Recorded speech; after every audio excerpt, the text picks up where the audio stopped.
চলমান বিডিএস ভূমি জরিপে 4টি ডকুমেন্ট যদি কোনোভাবে কোনো ভূমি মালিকের কাছে সংগ্রহে না থাকে, তাহলে সেই ভূমি মালিক তার ভোগ দখলকৃত সম্পত্তিতে বিডিএস ভূমি জরিপে নিজের নাম অন্তর্ভুক্ত করতে পারবে না। কি সেই গুরুত্বপূর্ণ 4টি কাগজ কিংবা ডকুমেন্ট কিংবা প্রমাণ, চলুন আজকে আমরা এই ভিডিওতে একটু আলোচনা করে দেখি। তবে ভিডিওটি শুরু করার আগে আপনি যদি আমার এই চ্যানেলে আজকে প্রথমে থাকেন এবং আপনার আমার এই ভিডিওটি দেখে ভালো লেগে থাকে, আরো কোনো ভিডিও দেখার আগ্রহ জন্মায়, তাহলে আমাদের চ্যানেলটি সাবস্ক্রাইব করে রাখতে পারেন। আর যদি আপনি নিয়মিত আমাদের ভিডিওগুলো দেখে থাকেন, তাহলে বরাবরের মতো লাইক কমেন্ট শেয়ার করে আমাদেরকে অনুপ্রেরণা দিবেন। ভূমি জরিপ একটি গুরুত্বপূর্ণ অংশ জমির মালিক এবং রাষ্ট্রের কাছে। এই ভূমি জরিপে এমনভাবে সম্পত্তিগুলোকে শ্রেণীবিন্যস্ত করা হয় যেন কোন সম্পত্তিকে কিভাবে ভোগ দখল করছেন এবং সেই সম্পত্তিটি কোন শ্রেণী কিংবা ভবিষ্যতে কোন শ্রেণী পরিবর্তন হওয়ার সুযোগ রয়েছে কিনা, এই বিষয়গুলো সুন্দরভাবে এই রেকর্ডীয় খতিয়ানে অন্তর্ভুক্ত করা হয়। এখন যদি কোনো ব্যক্তি এই ভূমি জরিপে নিজের নাম অন্তর্ভুক্ত করতে চায়, তাহলে যে সম্পত্তিটি একজন ব্যক্তি এই রেকর্ড খতিয়ানে অন্তর্ভুক্ত করবেন, সেই সকল ব্যক্তিকে কিছু ডকুমেন্ট অবশ্যই সংগ্রহে রাখতে হবে। এর জন্য সর্বাধিক গুরুত্বপূর্ণ কিছু ডকুমেন্ট রয়েছে, আবার এই ডকুমেন্টগুলোর আনুষঙ্গিক কিছু ডকুমেন্ট রয়েছে কিংবা কিছু প্রমাণ রয়েছে, যেগুলো অবশ্যই এই ভূমি জরিপের সঙ্গে কিছুটা হলেও সংগতিপূর্ণ।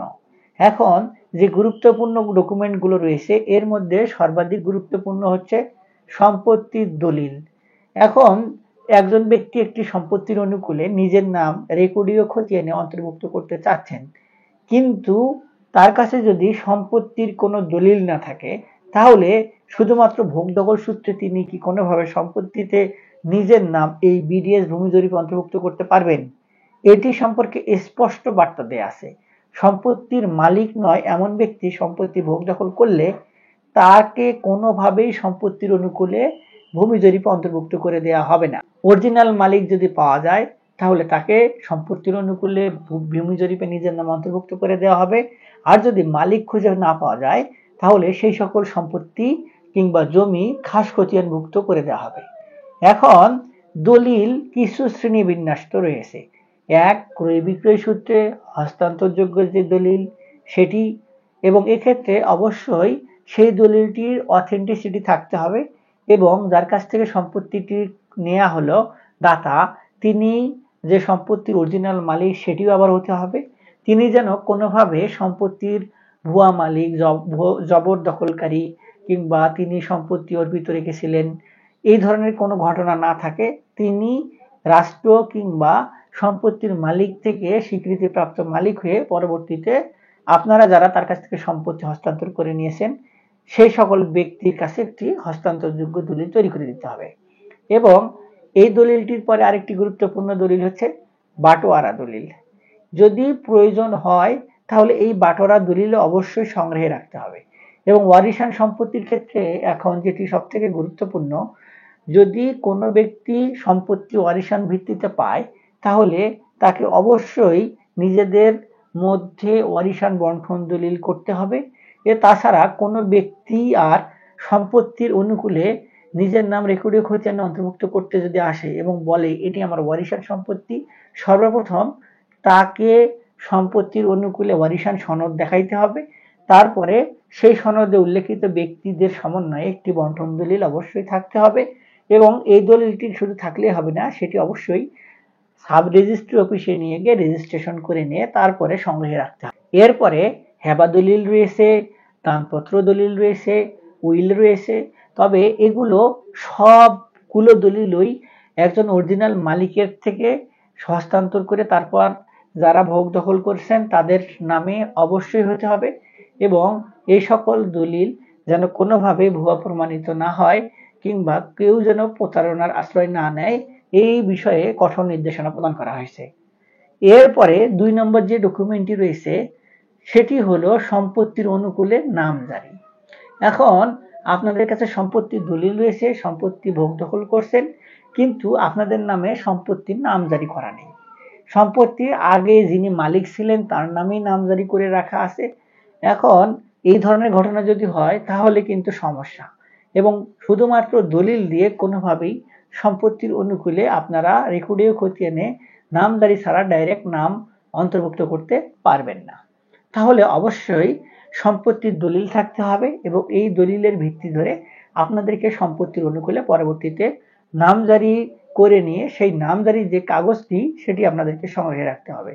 যদি আপনারা নামজারির কাগজ জমা দিতে না পারেন তাহলে আপনাদের নামে যে ভূমি জরিপ কার্যক্রম সেটি স্থগিত করা হতে পারে, অর্থাৎ ওই ভূমি কিংবা ওই নির্দিষ্ট জমিটির নামজারি বাদ রেখেই সম্পত্তি বিডিএস ভূমি জরিপ নাম অন্তর্ভুক্ত করা হয়ে যেতে পারে। এরপরে 3 নম্বরে যে ডকুমেন্টটির কথা বলা হচ্ছে সেটি হলো সম্পত্তির খাজনা প্রদানের রসিদ। অর্থাৎ এই যে সম্পত্তির দলিল, তারপরে নামজারি, তার পরবর্তীতে কিন্তু আপনারা আপনাদের নামে খাজনা প্রদান করতে পারবেন।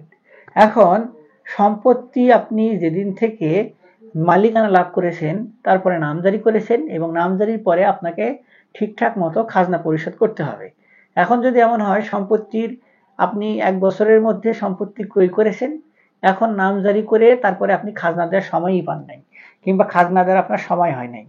অনেক ক্ষেত্রে অগ্রিম খাজনা প্রদান করা যায়, সেই ক্ষেত্রে আপনাদের অগ্রিম খাজনা প্রদান করে সেই কাগজটি সংগ্রহে রাখা ভালো। কিংবা যে সকল ব্যক্তি এতদিন পর্যন্ত খাজনা প্রদান করেছেন এবং মালিক ছিলেন তারা নিশ্চয়ই খাজনা প্রদান করেছে, তাহলে সেই খাজনার কাগজ এবং আপনার নামে নামজারি কাগজ প্রয়োজনে আপনি অগ্রিম কিছু খাজনা প্রদান করে সেই খাজনা প্রদানের রসিদ আপনাদের সংগ্রহে রাখতে হবে। এখানে উল্লেখ্য একটি বিষয় অত্যন্ত গুরুত্বপূর্ণ, যদি কোনো ব্যক্তি পরপর সম্পত্তির মালিক হওয়ার পরেও 3 বছরের অধিক খাজনা বকেয়া রাখে তাহলে সেই সকল সম্পত্তি কিন্তু সরকার খাস তালিকাভুক্ত করে নামজারি খারিজ যেটি বলেন সেটি করে ফেলবে। এখন এই বিডিএস ভূমি জরিপ চলাকালীন অবস্থায় যদি এমন হয় কোনো সম্পত্তির খাজনা বকেয়া রয়েছে এবং 3 বছরের অধিক হয়ে গেছে, তাহলে সেই সকল সম্পত্তিতে আপনাদের নামে যদি দলিল থাকে, তারপরে নামজারি থাকে, শুধুমাত্র খাজনা বকেয়া থাকার কারণেই কিন্তু আপনারা ওই সকল সম্পত্তি নিজের নামে এই বিডিএস ভূমি জরিপে নাম অন্তর্ভুক্ত করতে পারবেন না। সেই সকল সম্পত্তি সরকার খাস তালিকাভুক্ত করে দিবে এবং এটি আপনাদেরকে মেনে নিতে হবে। যদি কেউ বাধা প্রদান করেন তাহলে কিন্তু আপনাদের জেল জরিমানার ব্যবস্থা পর্যন্ত করা হবে, কেননা আইনে স্পষ্টভাবে বলা আছে যে পরপর 3 বছর খাজনা বকেয়া রাখলে সেই সকল সম্পত্তি অটোমেটিকলি সরকারের খাস খতিয়ানভুক্ত কিংবা খাস তালিকাভুক্ত হয়ে যায়। 4 নম্বর যে ডকুমেন্টটি সেটি গুরুত্বপূর্ণ কিংবা যেটিকে আমরা প্রমাণ হিসেবে অভিহিত করব সেটি হলো আপনার সম্পত্তির অনুকূলে সকল ডকুমেন্ট রয়েছে, অর্থাৎ দলিল, নামজারির কাগজ কিংবা রেকর্ড খতিয়ানের কাগজ, তারপরে আপনার এই যে খাজনা পরিশোধের রসিদ, এগুলো থাকার পরেও যে সম্পত্তিটি আপনারা আপনাদের নামে এই বিডিএস ভূমি জরিপ অন্তর্ভুক্ত করতে চাচ্ছেন সেই সকল সম্পত্তি আপনাকে কিংবা আপনার যে কোনো নিয়োগপ্রাপ্ত ব্যক্তির দখলে থাকতে হবে। অর্থাৎ আপনি প্রত্যক্ষ কিংবা পরোক্ষভাবে সম্পত্তিটি ভোগ দখলে রয়েছেন এটি আপনার নিশ্চিত করতে হবে এবং ভূমি জরিপ চলাকালীন অবস্থায় সেটি আপনাকে প্রমাণ করতে হবে। শুধুমাত্র ডকুমেন্ট রয়েছে সকল, আপনি সম্পত্তির ভোগ দখলে নেই, অন্য একজন ব্যক্তি ভোগ দখলে রয়েছে, তাহলে কিন্তু সম্পত্তি নিজেদের নামে আপনার রেকর্ড খতিয়ানে অন্তর্ভুক্ত করতে পারবেন না। যে 4টি প্রমাণের কথা বলা হলো এই 4টি প্রমাণ অবশ্যই ভূমি মালিকদের কাছে থাকতে হবে এবং এই 4টি প্রমাণ ছাড়া কোনোভাবেই কোনো ব্যক্তি বাইপাস করে কিংবা কোনো সুযোগের আশায় যদি বসে থাকেন যে আমি এই কাগজগুলো আমার কাছে নেই কিংবা এই প্রমাণটি আমার কাছে নেই কিংবা সম্পত্তি ভোগ দখলে আমার কাছে নেই, তবু আমি যেভাবে পারি নিজের নাম বিডিএস ভূমি জরিপে অন্তর্ভুক্ত করব, তাহলে তারা কিন্তু ভুল ভাবছেন, তারা কিন্তু নাম অন্তর্ভুক্ত করতে পারবেন না। যদিও করে ফেলেন তারপরেও সেটি কিন্তু পরবর্তীতে যদি বিষয়গুলো সামনে আসে তাহলে যে কর্তা ব্যক্তি আপনাকে কোনো একটি লেখেন্সির কারণে আপনার নাম বিডিএস ভূমি জরিপে অন্তর্ভুক্ত করে দিবেন সেও শাস্তির আওতায় আসবে এবং আপনিও কিন্তু শাস্তির আওতায় আসবেন।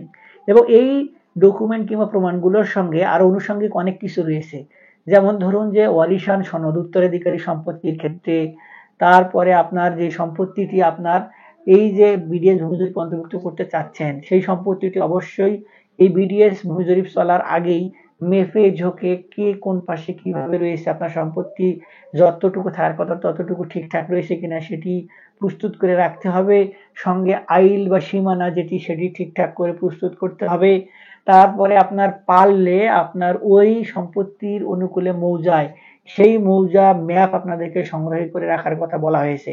এবং যে ব্যক্তি সম্পত্তির অনুকূলে নিজের নাম অন্তর্ভুক্ত করতে চাচ্ছেন, তিনি যদি সম্পত্তির থেকে দূরে থাকেন কোনোভাবে, তাহলে এই জরিপ চলাকালীন থাকা অবস্থায় সেই সকল ব্যক্তিকে সশরীরে এসে এই সকল কার্যক্রম পরিচালনা কিংবা সহযোগিতা করার জন্য বিশেষভাবে নির্দেশনা প্রদান করা হচ্ছে। কারণ অনেক সময় দেখা যায় অনেক ব্যক্তি একজনকে দায়িত্ব দিয়ে দূরে রয়েছেন, সকল ডকুমেন্ট ঠিকঠাক, সকল কিছু ঠিকঠাক রয়েছে, কিন্তু পরবর্তীতে এসে দেখছেন কোনো একটি মিস্টেকের কারণে তার নামে এই বিডিএস ভূমি জরিপে নাম অন্তর্ভুক্ত করা হয় নাই, কিংবা জরিপে নিজের নাম ভুল হয়েছে। এই সকল বিষয় কিন্তু সামনে উঠে আসে। আর এই ভূমি জরিপে কর্মরত কর্তা ব্যক্তি কিংবা মন্ত্রণালয় থেকে বলা হচ্ছে এই বিডিএস ভূমি জরিপটি সর্বাধুনিক ডিজিটাল পদ্ধতিতে করা হচ্ছে।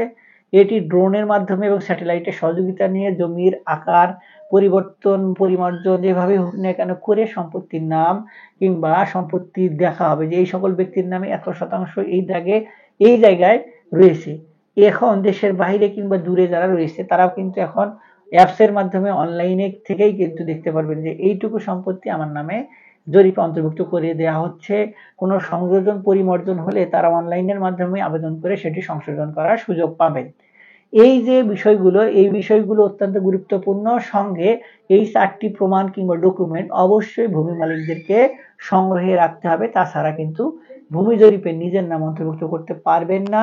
যদি এই সকল ডকুমেন্ট কোনো ঘাটতি থাকে, হয় সম্পত্তি বাদ রেখে ভূমি জরিপ কার্যক্রম শেষ হবে অথবা সম্পত্তি খাস তালিকাভুক্ত করে দেওয়া হবে। আশা করি আপনারা বিষয়গুলো বুঝতে পেরেছেন। কারো যদি এই ধরনের কোনো ডকুমেন্ট কিংবা প্রমাণে ঘাটতি থাকে তাহলে সেগুলো দ্রুতই ঠিক করার কিংবা সংগ্রহ করার কিংবা ভোগ দখল যদি না থাকে ভোগ দখলে দেওয়ার চেষ্টা করবেন। আজকে এ পর্যন্তই, দেখা হবে সামনে নতুন কোনো ভিডিওতে। ততদিন পর্যন্ত ভালো থাকবেন। ধন্যবাদ।